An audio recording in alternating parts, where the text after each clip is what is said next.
ابراہ کعبہ سے اتنی نفرت کیوں کرتا تھا کہ 60,000 کی فوج لے کے کعبہ پر حملہ کر دیا؟ کیونکہ کعبہ پورے عرب کے لیے سب سے مقدس جگہ بن چکی تھی۔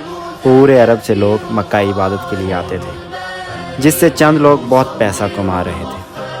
ابراہ کو اس بات سے بہت غصہ آتا تھا کہ یہ غریب مکہ والے، نہ ان کا کوئی بادشاہ ہے نہ کوئی گورنمنٹ ہے، یہ کیوں پورے عرب کا سینٹر بن چکے ہیں؟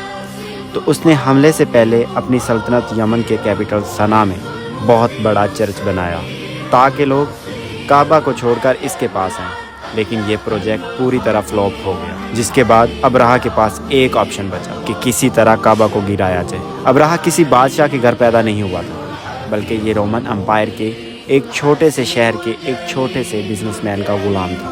اصل میں مسئلہ یہ تھا کہ یمن اور حبشہ کی لڑائی بہت عرصے سے چل رہی تھی، کیونکہ یمن واز ڈومینیٹڈ بائی یہودی اور حبشہ میں سارے کرسچن رہتے تھے۔ تو کیا ہونا تھا؟ تو پہلے یہودیوں نے حملہ کیا اور کرسچنز کے علاقوں میں بہت بڑی تباہی مچائی، جس کی وجہ سے سپر پاور رومن امپائر کو بہت غصہ آیا۔ تب بھی کرسچنز ہی سپر پاور تھے، تو رومن امپائر نے حبشہ میں اپنے کرسچن بھائیوں کی مدد کر کے یمن میں یہودیوں کی سلطنت کو ہمیشہ کے لیے ختم کر دیا، اور اس کام کے لیے انہوں نے اپنے ہی ایک غلام کو بھیجا جس کا نام تھا ابراہ، جو 1,00,000 فوج لے کر گیا اور یہودیوں کی تباہی مچا دی۔ اس جیت کے بعد ابراہ بہت سٹرونگ ہو گیا اور اس نے یمن کو اپنے ہی ملک حبشہ سے الگ کر لیا۔ مطلب ایک جنرل نے اپنے ہی ملک سے بغاوت کر لی۔ مطلب ایسا کہاں پہ ہوتا ہے؟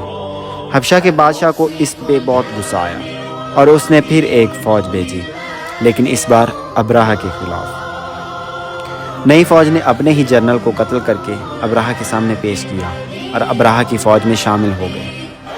اس کے بعد ابراہ پورے عرب میں سب سے طاقتور بادشاہ بن گیا اور پورے عرب میں اس کا انفلوئنس پھیل گیا، سوائے ایک چیز کے۔ ہر سال پورے عرب سے ہزاروں کی تعداد میں لوگ مکہ میں کعبہ کے طواف کے لیے جایا کرتے تھے۔ تو ابراہ نے سوچا یہ کون سی بڑی بات ہے، ہم بھی ایک بنا دیتے ہیں۔ تو اس نے اپنے کیپٹل میں ایک عالی شان چرچ بنایا، جس کو اس نے پوری دنیا کے ہیرے جواہرات سے بھر دیا۔ یہ بلڈنگ پورے عرب میں سب سے عالی شان اور خوبصورت بلڈنگ تھی۔ عربوں نے اس سے پہلے ایسی عالی شان چیز نہیں دیکھی تھی، لیکن کوئی بھی اس کی عبادت کے لیے نہیں آیا اور سب اسی پرانے کعبہ کی طرف جاتے رہے۔ اتنا خرچہ اور اتنا سب کچھ کرنے کے بعد جب ابراہ پوری طرح فیل ہوا تو اس کے پاس صرف ایک ہی آپشن بچا، تو اس نے 60,000 لوگوں کی فوج جمع کی اور کعبہ پر حملہ کر دیا۔ ابھی تک جتنی سٹوری ہم نے بتائی ہے وہ صرف اسلام میں ہی نہیں بلکہ ہسٹری میں بھی لکھی ہوئی ہے، جو کہ پرانے زمانے کے عربی انسکرپشن سے اٹھائی گئی ہے۔ ان سب میں ابراہ ایک بہت بڑا بادشاہ تھا، لیکن اس میں مکہ جانے کا کوئی بھی ذکر نہیں ہے۔ لیکن ریسنٹ فائنڈنگ میں کچھ ایسی یہودی انسکرپشنز ملی ہیں جس میں کلیئرلی لکھا ہوا ہے کہ ابراہ نے ایک جگہ پر حملہ کیا تھا جس میں اسے بری طرح شکست ہوئی تھی۔ تو اب بڑے بڑے ہسٹورینز بھی اس کو مکہ پر اسی حملے کو قرار دیتے ہیں، جس میں ابراہ اپنے ساتھ کچھ بڑے بڑے ہاتھیوں کو بھی لے کے گیا تھا۔ عربیوں کو پتہ تھا کہ وہ ان کا مقابلہ نہیں کر سکتے۔ کچھ قبیلوں نے لڑائی کرنے کی کوشش کی، لیکن ابراہ نے ان کو کہا کہ وہ کوئی خون خرابہ نہیں چاہتا، وہ صرف کعبہ کو گرانا چاہتا ہے تاکہ لوگ کعبہ کو چھوڑ کر اس کے چرچ میں آئیں۔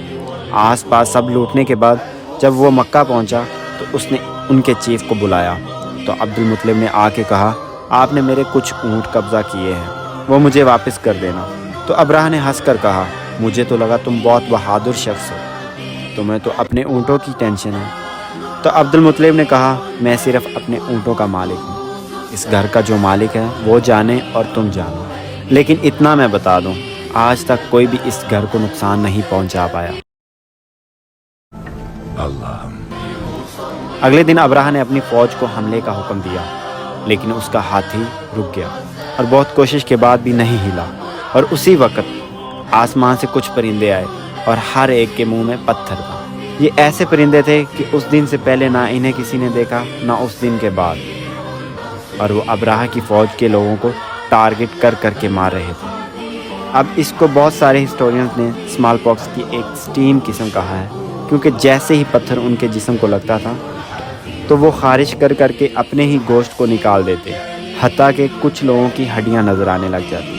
اس حالت میں فوج واپس بھاگ گئی اور ابراہہ کی 60,000 کی فوج تباہ و برباد ہو گئی۔ مکہ کے قریش کی یہ جیت پورے عرب میں پھیل گئی اور قریش عرب کے نئے بادشاہ کے طور پر سامنے آئے۔ اس واقعے کے بعد پورے عرب میں لوگ کعبے کے طواف کے لیے اور بھی آنے لگے۔ ہر سال اوقاس کا عظیم و شان میلہ سجنے لگا۔ مکہ والوں کی دولت ڈبل ٹرپل آسمان سے باتیں کرنے لگی۔ لیکن اسی سال اچانک ایک دن ایران کے سب سے بڑے ٹیمپل یعنی مندر میں جو آگ سالوں سے جل رہی تھی بجھ گئی، اور اسی دن مکہ میں ایک یتیم بچہ پیدا ہوا جس کا نام تھا